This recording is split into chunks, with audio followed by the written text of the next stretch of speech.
Yo, this is how you make some fire enoki. Ooh! Alright, first we're gonna grab a bag of enoki.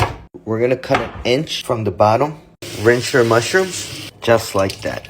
High heat, splash of oil, tablespoon of garlic. Throw in your enoki mushroom. Grab some of these Vietnamese red pepper. Throw that on in. Tablespoon of pepper paste.